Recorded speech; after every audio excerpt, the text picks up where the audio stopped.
Hello student, आप सभी को इंडियन एजुकेशन में स्वागत है। और आप लोग को पढ़ाने के लिए लाई हूँ क्या तो ह्यूमन एनाटॉमी एंड फिजियोलॉजी में किसके बारे में पढ़ना है आज तो स्किन के बारे में, त्वचा के बारे में पढ़ना है। तो देखिए, आप सभी वीडियो अच्छा लगे तो वीडियो को लाइक और सब्सक्राइब जरूर कीजिए।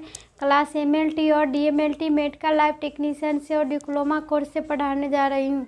तो क्या पढ़ना है कि ह्यूमन एनाटॉमी और physiology, human anatomy and physiology में स्किन त्वचा के बारे में पढ़ना है। तो ह्यूमन फिजियोलॉजी जो मानव के शरीर में किसका अध्ययन होता है तो क्रिया का अध्ययन होता है, वह ह्यूमन फिजियोलॉजी कहलाता है।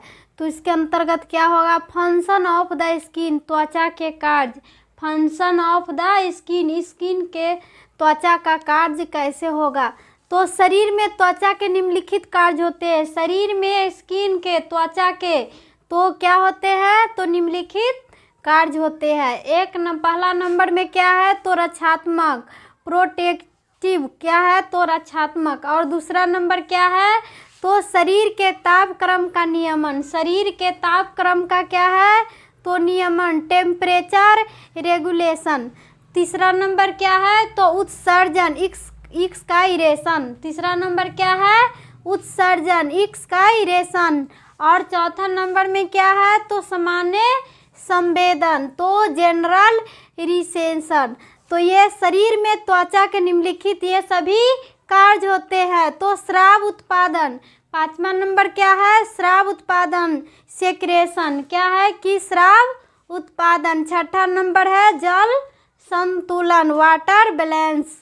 तो सातवां नंबर क्या है आम्ल क्षार संतुलन, सातवां नंबर क्या है कि आम्ल क्षार संतुलन, एसिड बेस बैलेंस क्या है तो आम्ल क्षार संतुलन। और आठवां नंबर क्या है तो संश्लेषण, सिंथेसिस क्या है सब आठवां नंबर संश्लेषण। और नौवां नंबर क्या है तो संचयन, स्ट्रेंग। और 10वां नंबर क्या है तो अवशोषण, अवसर्पेशन। ये हो गया क्या तो ये सभी शरीर के त्वचा के निम्नलिखित कार्य हुआ।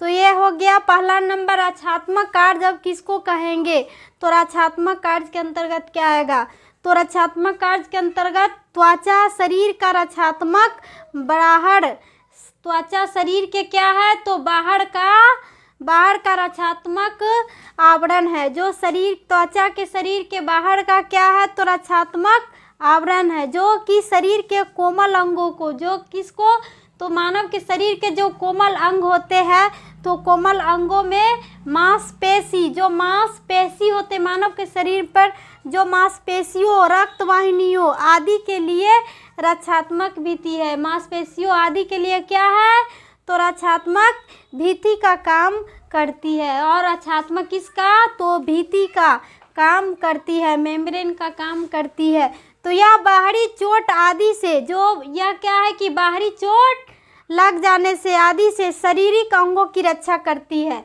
और शरीर को क्या होती है कि बाहरी चोट आदि से अंगों की क्या करते हैं तो ये त्वचा रक्षा करती है। और अनिष्टकर सूक्ष्म जीवाणु एवं अनिष्टकर क्या है तो जो सूक्ष्म जीवाणु होती है एवं बाहर के शरीर में प्रवेश करने की, और सूक्ष्म जीवाणु को बाहर के शरीर में क्या तो प्रवेश करने की प्रति अवरोधक की भांति कार्य करती है। और अवरोधक के भांति क्या करती है तो कार्य करती है। तो वही क्या है मानव शरीर में त्वचा, स्किन।